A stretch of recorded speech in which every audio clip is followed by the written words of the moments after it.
What's up, everybody? In this video, we're going to be discussing why April's bound to bring in some potential large, significant severe weather and tornado outbreaks across Dixie Alley, the Ozarks, and the Eastern Plains here. As we're looking at very widespread and warm temperatures across the region, a ton of shear specifically as well, and for Dixie Alley and the Ozarks, that's going to bring in a ton of unstable air and as well an unstable atmosphere, as well considerably seeing a ton of moisture to be going through the exact same areas for multiple days, really increasing the threat for outbreaks as well. A ton of rain moving in the area. It's going to help bring a ton of moisture in the atmosphere as well. Why this month and potentially moving into April, why we can very well see a repeat of what we saw throughout the month with too high risk, and as well could that as well happen this month. We're going to be talking about that all later in the upcoming video. First thing we want to look towards is the Arctic Oscillation here, the AO, basically seeing what we're going to be seeing the Arctic Circle and how that's going to impact the United States weather and whether that can impact the severe weather we can see throughout the month of from the 1st of April to, of course, the last days of April getting towards May. So looking at the Arctic Oscillation here, we are looking to stay at a very strong positive Arctic Oscillation here between really the beginning of April, which we're kind of seeing right now, transitioning into the first days of April, as far as the late teens and early 20s. So April 18th, April 19th is kind of we start to see that positive oscillation kind of decline towards more of a neutral, making its way to a negative oscillation. So what a positive Arctic oscillation basically guarantees is mainly, if anything, a La Nina-like pattern across the United States here, bringing a really warm temperature specifically for a lot of the mainly United States, with portions of the Northwest seeing some cooler temperatures. So with that cold air to the west,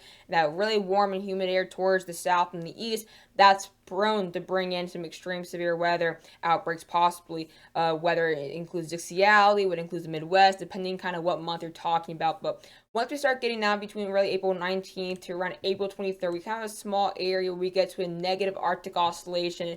And just because we get to a slight negative oscillation does not mean we're automatically going to see an El Nino type pattern where we're seeing a very cold eastern United States and a warmer northern United States. It just means we're going to be transitioning to a lot less of a La Nina-like characteristics. Most likely, we're still going to be seeing that really warm air in the eastern United States, but however, it will be a lot less significant, or at least, I guess, obvious than if we were at a positive oscillation, even if we were to see some slightly below average temperatures across Dixie Alley, Eastern Plains, and the Ozarks. We also have warm enough temperatures in the 70s and possibly even some upper 60s in these areas to sustain severe weather. So that should not impact anything too much.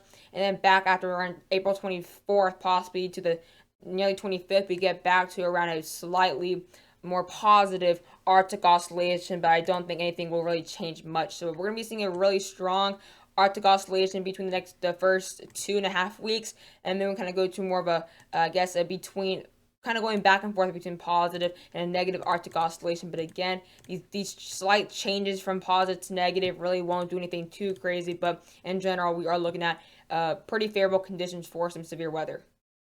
So as we are nearing April, and we are in the last days of March, I want to go over what we saw in this month of March and see exactly, could this hint toward something for next month in April, which is the peak, which is why this video is coming out, because I wouldn't really do this for every single month, but April is the peak, and we all saw what happened this March.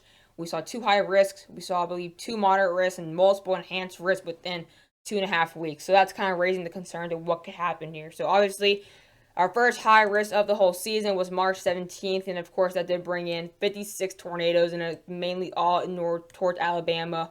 And we just see a few scattered tornadoes in Missouri, and a few scattered tornadoes in Florida, and a few there towards the south central in Arkansas and Louisiana. So we saw 56 tornadoes reports there, and here's a look here what we actually saw there. Oops, I don't want to do that. Here's a look at what we saw. We saw high risk. So is there a chance we could see possibly a similar scenario next month in April where we can possibly see a high risk? If it happened in March, could that be hinting towards a potential worse outbreak to happen in April? Well, it doesn't guarantee we could. Just because we got one in April does not mean we're going to be seeing a worse one, Easter outbreak like one in April. But there's definitely a chance that we can very well see some extreme activity I don't think it'll be as constant as what we saw in March, surprisingly, just based on the actual conditions for Dixie Alley. But I do think we could definitely see some widespread outbreaks outside Dixie Alley, including the Ozarks and as well even the Eastern Plains, which I'll show you guys my map at the end of the video. But again, we did see too high risk, really hinting towards possibly the type of activity, the type of outbreaks we can already see. It doesn't really hint towards the actual location because obviously April's more usually a Dixie Alley and southeast type of month. Yes, I do see that this year. However, I also do see with the tornadoes we've seen as well outside Dixie Alley, the common tornadoes we've already seen outside Dixie Alley is really hinting to possibly not only a Dixie Alley April, but even a very more widespread April, where we can very well see extreme significant system or I guess events that are far outside of Dixie Alley. An event that I kind of keep in mind is what we saw just 3 or 4 days ago. Whenever you're seeing this video, which was March 25th here. So we did actually get 3 tornadoes in Kentucky.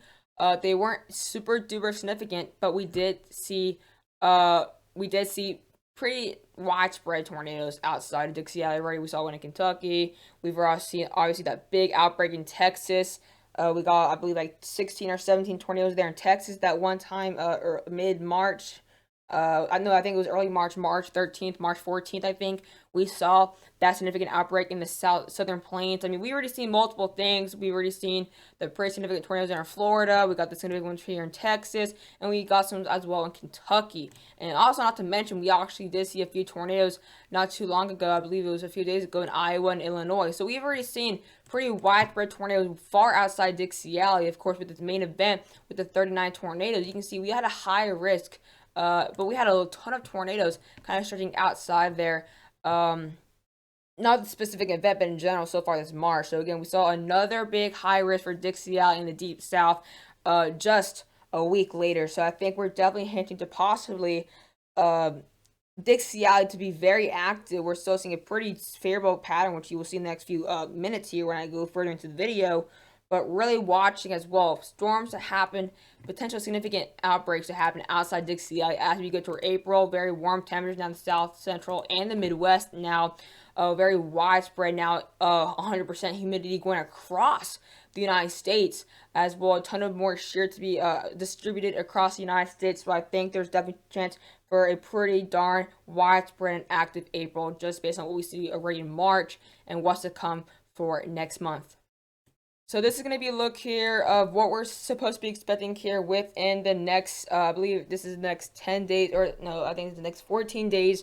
This is according to the GFS. So right now, obviously today we did see, today, which is March 28th. I'm actually filming this on March 28th. I have no idea when you guys are going to see this video. I don't know if you're going to see it on the 30th or the 31st. I have no idea, but we're going to be, this is the 28th right now that I'm filming this. So we got March 28th. Obviously today we did see some severe weather, but obviously since you guys aren't really seeing this on March 28th, there's no point in actually talking about that. So let's go ahead and look and go as far as April 1st here. So April 1st, we are going to start seeing some potential slight severe weather as of now. At the March 28th, day 3 does have a marginal risk, so we got to keep a close eye on that. Could there be some slight risk? That's the question here, but we are definitely seeing, we do have definitely a cold front moving in this region here, so got to keep a close eye on this. And this doesn't have to do anything with really what we're going to be expecting in April, but as we get further into April, we're going to start seeing some more, way further into April here, getting towards later into the 6th here. We're going to possibly see some more cold fronts moving in towards the northwest, right? Like, for example, the snow we're seeing there. And that's going to be raising concerns not just for Dixie Alley, but actually further to the northwest into portions of the eastern plains, as well portions of the Ozarks, and even we may see our first widespread thunderstorms across portions of the Midwest. So I'm definitely as well keeping a close eye on portions of the south central, not just Dixie Alley, but really keeping a close eye on as well Oklahoma, the Ozarks there, and even keeping a close eye for portions of the Midwest here. So this is only going to go as far as April 7th.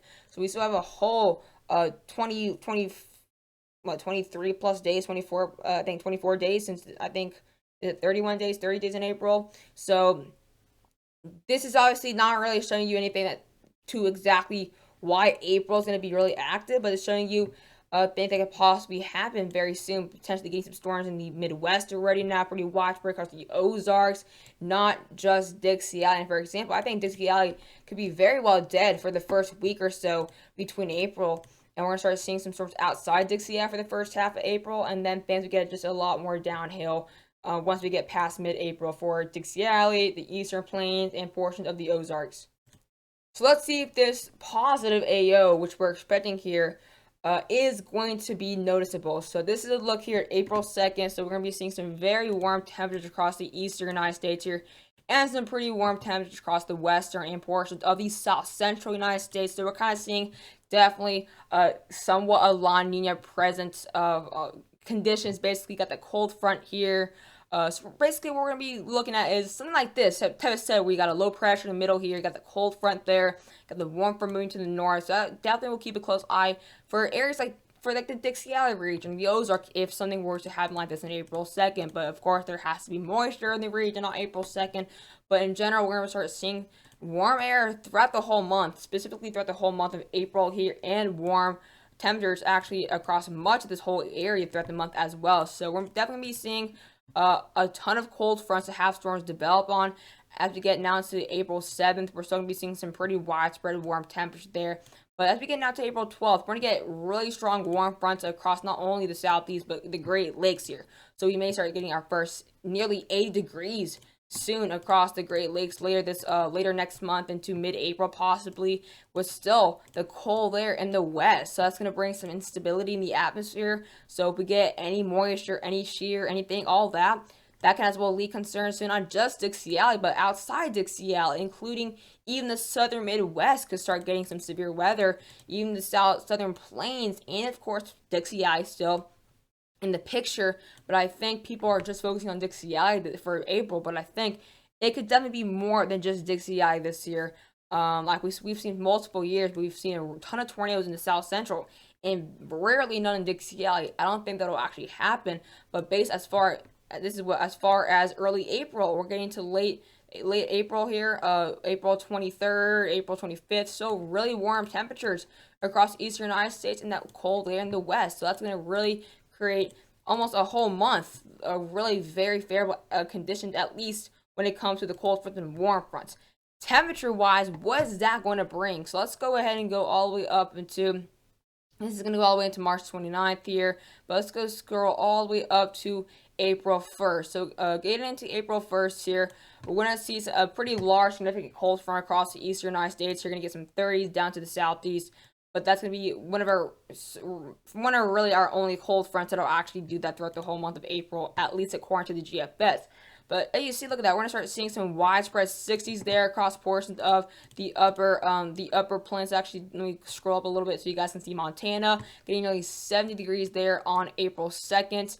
As we go down to April 3rd here, seeing some really warm temperatures, nearly getting 80 degrees across portions of the western plains. Colorado getting very warm across the central and portions of the upper Midwest. So like I said, things will start to get a lot more favorable across these regions. I don't think anything's going to get too crazy for the Dakotas yet, but even eastern Nebraska, there you can kind of see Nebraska going to start getting some severe weather there. Kansas is going to start getting pretty active, but we're going to start getting 80 degrees in South Dakota soon. We're going to start seeing some really widespread, very warm temperatures across the central plains and portions of the Midwest for the first half of April. But then again, on the second half, like I did say, Dixie Alley won't be too active, in my opinion, at least for the first half of April. But as we now get later on to April here, getting to April 6th, we're going to start seeing some warmer temperatures now coming across these areas, 70s, and look at these very widespread 80s across the South Dakota region, very warm temperatures across the Great Lakes, as well as some widespread 60s and even 70s there near Minnesota.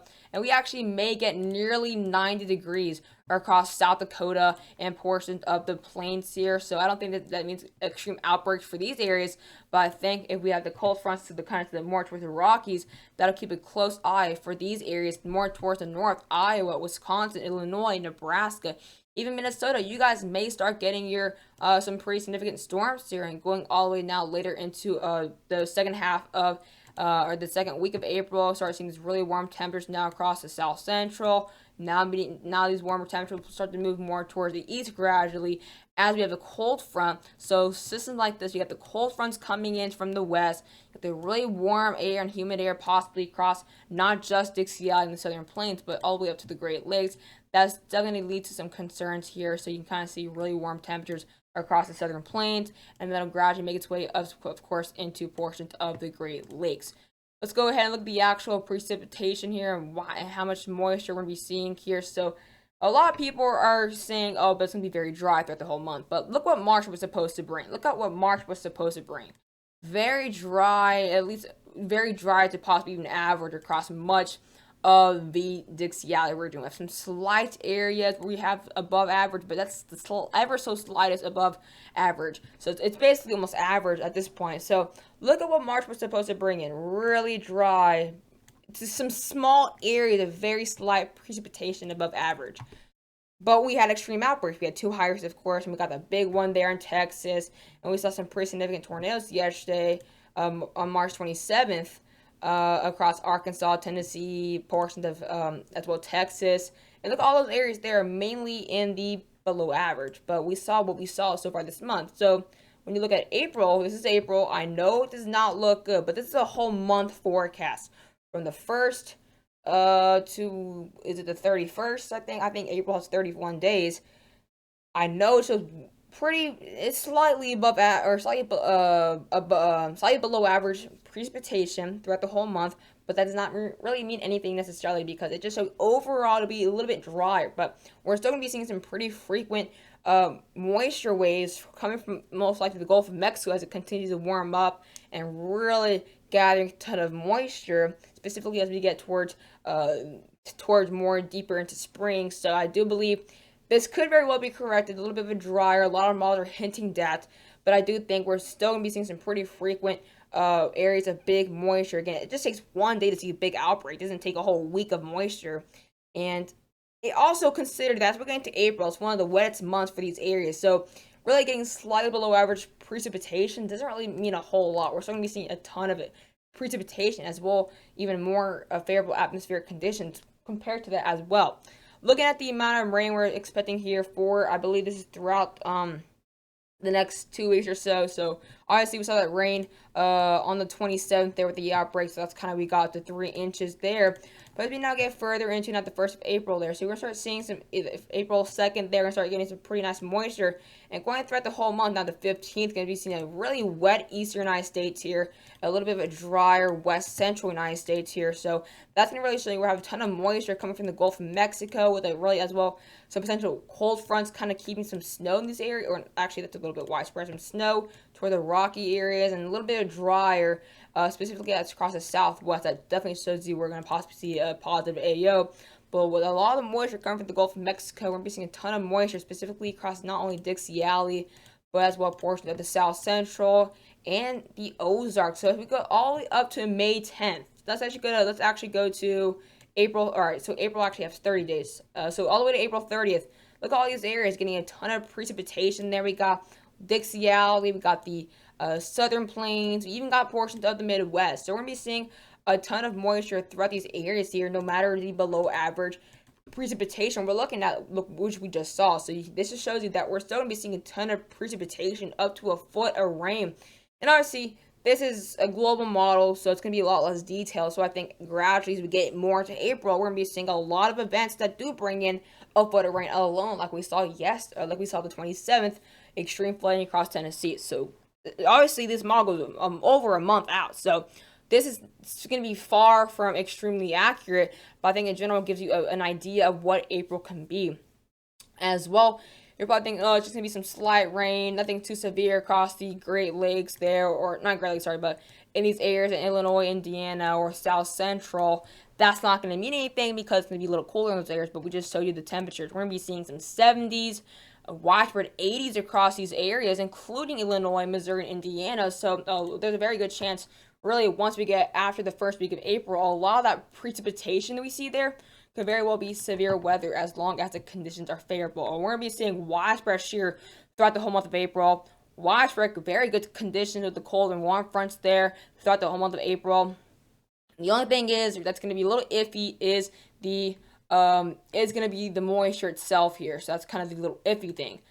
But as well, looking at the wind shear, like I just mentioned, the wind shear is going to be pretty significant throughout the whole month of April. So as we get now, let's actually go to the 1st of April here. So the 1st of April, we're going to start seeing an extreme wave of shear going across the eastern United States there and across as well the southern United States, with as well a jet stream kind of dipping in like that. So we're going to be seeing a pretty nice jet stream here on the early April. And we can just scroll through mid-April now, getting through mid-April. We still see some pretty widespread amounts of shear. So as we look within the first, this is the first 13 days, we're going to see some significant amount of shear across the Midwest there, across Dixie Alley, across the South Central. So I don't think the shear's going to be questioned that much, or at least it's going to definitely be there present a lot throughout the month here.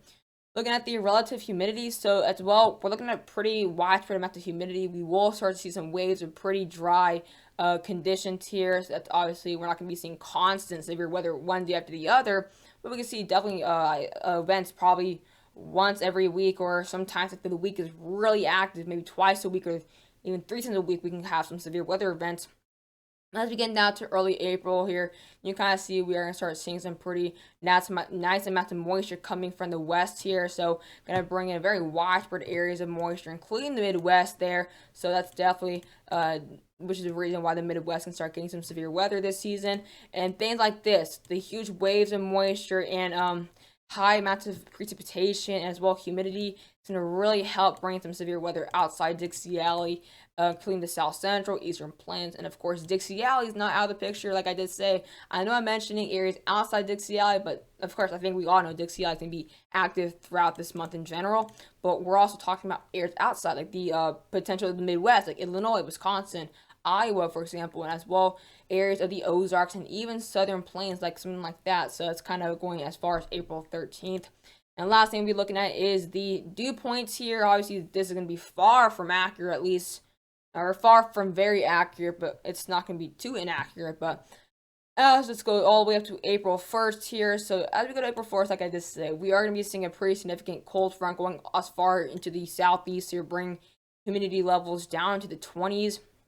And even 30s across that region. But after that, it's going to get really warm. We're going to start getting some widespread, getting towards the 40s and 50s for humidity Fahrenheit across these portions here. So some pretty nice dew points, but that's not going to be it. We're going to even get some widespread mid-60s on the dew points across portions of not only the plains, but getting towards the upper Midwest. And as we look at the plains in the Ozarks and western Dixie Alley, we're going to get dew points over into the high 60s, low 70s at some point, and that's going to continue to the Great Lakes there and even make its way, and of course into Dixie. That's going to be very widespread, and you can kind of see it stops on April 13th, but we can see a potential developing wave again from the moisture bringing in high amounts of humidity, very high dew point, and just a ton of moisture in general. Alright guys, so this is my map, my preliminary map of what I think April could overall look like. So I know these look like the Weather Channel colors. No, the white does not signify high risk, and no, the dark red does not signify slight risk. It's just who I think can get overall the most activity, just using these colors because I like them. But again, guys, please don't take this 100% seriously, because I'm filming this on March 28th, and literally that means this map can go as far as a whole month out. So please, I just looked at the models. I looked at the models quite frequently. I used multiple, and I just chose a lot of them to go in the video, because obviously this video will be a lot longer. But please don't take this 100% for certain, because this could very well be closely related to what actually happens, or it can be off. So again, please don't take this for 100%. But what I think is, in the light red, if you guys are in the light red here, we're going to be seeing some scattered severe weather. It's not going to be too severe. I don't see any significant events, but I do think you guys in that red can start seeing some nice, with the overday heating, some really warmer temperatures coming in. Significantly warmer temperatures. I think we'll see some scattered thunderstorms in these regions, specifically across Florida, and as well portions of the Great Lakes and even northeast and mid-Atlantic. You guys can start to get some pretty severe weather. But again, like I said, not big outbreaks, but you guys can get some scattered storms that can bring some potential nice hail. Specifically, that nice hail will be a lot different between the northeast and the mid-Atlantic. Sorry, not mid-Atlantic and Midwest. And that dark green color, that's kind of where we start to see a little bit more frequent severe weather, where we actually may see a little bit of bigger events. So if you're in that dark red, you may see possibly a slight risk, maybe one enhanced risk. Again, the New Orleans and Houston have a way better chance to get a bigger risk than Chicago, Indianapolis, and Omaha at this time of the year. But in that dark and second shade of red, I do expect some more severe weather. Not huge outbreaks, but definitely a lot more significant than those lighter shades of red. In that purple, I think that's when we'll start to get possibly some more. I guess there is a chance for potential 1 or 2 significant events, specifically more like one event. That includes Jackson, Atlanta, Georgia, Topeka, Wichita, Norman, Dallas. So it's a pretty widespread area from Texas in the South Central to the Carolinas, and that's exactly what I said throughout the whole video. I think we can get some pretty significant severe weather outside Dixie Alley, and that obviously includes the Carolinas and includes the South Central and the Ozarks. So I think those areas in the purple, I do see some pretty significant severe weather. I definitely see maybe more like one significant outbreak, or not outbreak, but event in general, or maybe possibly 2. It really all depends. In that pink color here, we have Nashville, St. Louis, Jackson's right on the edge, and I think those areas can definitely get some more significant severe weather. There's definitely a chance for possibly over an enhanced risk. Again, it's very early to say any of that detail, but there's definitely a very good chance for not only some significant severe weather, but for it to be quite a lot more frequent than it is for those other shaded areas before the pink.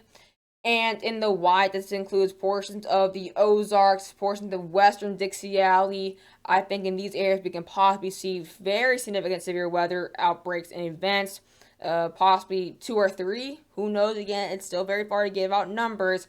But if you're in the white, which includes areas that we've already seen the high risk so far, these 2 high risk, of course, northern Alabama, we saw 1 in Tennessee, that 1 in Mississippi. So these areas have already gotten some pretty significant severe weather in March, and I think it'll carry on into April. But I hope you guys enjoyed the video. Again, don't take this for 100%, at least my map. The models, you can definitely take a lot more, I guess, trust in it. But my map, just don't put too much trust in it, because it is preliminary, and I put as much confidence as I put in this. I have a 40-50% chance confidence in this actually being very accurate. But again, hope you guys enjoy the video, and I'll see you guys later.